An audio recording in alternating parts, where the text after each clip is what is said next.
macOS 26.4 is released, and today I'll explain if actually limiting your charge limit actually helps your battery to stay longer.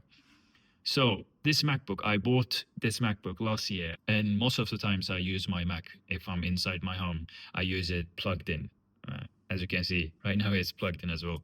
And the cycle count on this Mac is 25, which is, if you think about it, it's been with me for the past 7-8 months, roughly.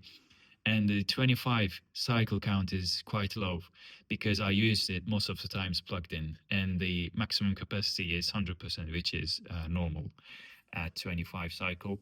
Apple introduced a charge limit. People are claiming that limiting charge limit actually helps MacBook to stay longer.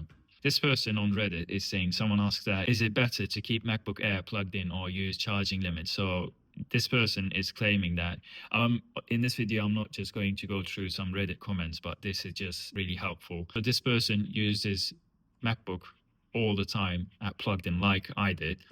And the battery ended up being degraded very much, even though there were hardly any charge cycles on it. So I had the same position. But the thing is, I switched to this MacBook Pro after I used MacBook Air 2022 for 3 years. And the cycle was on it like 65 or something. I actually shared a video about MacBook Air in 2025. And the maximum capacity was still 100%. So I did not see any drawbacks from using it all the time plugged in. And also I didn't use any third-party applications to limit the charge limit. So the AI, the classic AI, is saying that it actually helps to preserve longer battery life. But what Apple says is, it's a bit gray area, as what I understand. They're saying that your Mac understands your cycling, charging habits, and it will stop from being overcharged some of the times. But, it was, when I used it, it was mostly 100%. This is MacBook Pro M4 Pro chip model.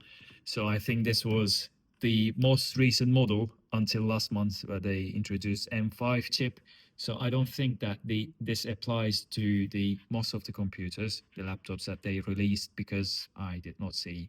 Sometimes I saw that the charge, goes down to 90%, even it was plugged in to, preserve the battery life, I think. But most of the times, again, it was at 100%. So good old AI is saying that staying at 100% is stressful when fully charged. Lithium-ion cells are under highest voltage, which speeds up electrolytes breakdown and lithium plating. I don't know what that is. The sweet spot is 20 to 80%. Battery longevity is best preserved when the charge stays in this range. Charging to 80% instead of 100% meaningfully reduces that voltage stress. So this is actually true. The voltage stress is correct. When you keep your Mac at 100% charge most of the time, all of the time, it is stressful.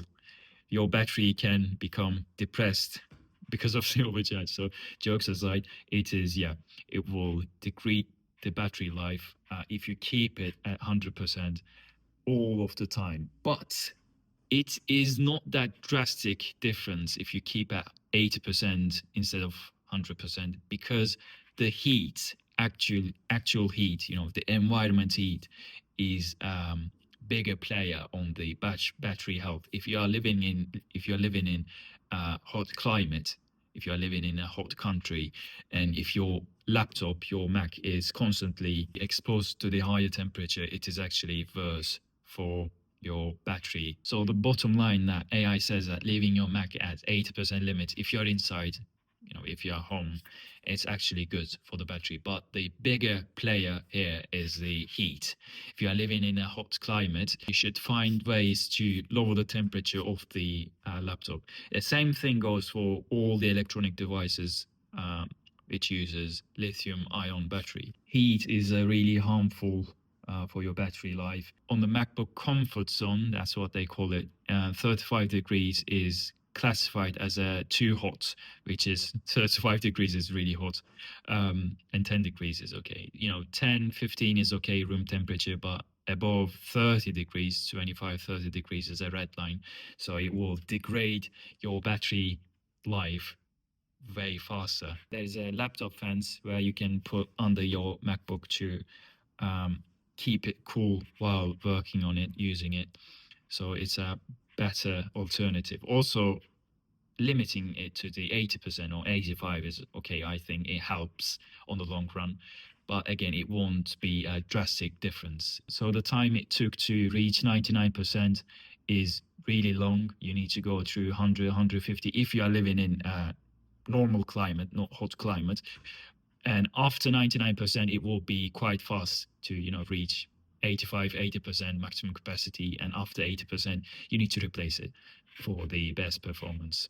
Okay, I hope it was not confusing. This is a bit of a confusing topic, but I think I explained it quite clear. Please drop a comment if you have any question. I'm not a MacBook expert, but I've been using them. I've been using them MacBooks for the past 6, 7 years. So I know my way around. And yeah, thanks for watching and see you in the next one. Cheers.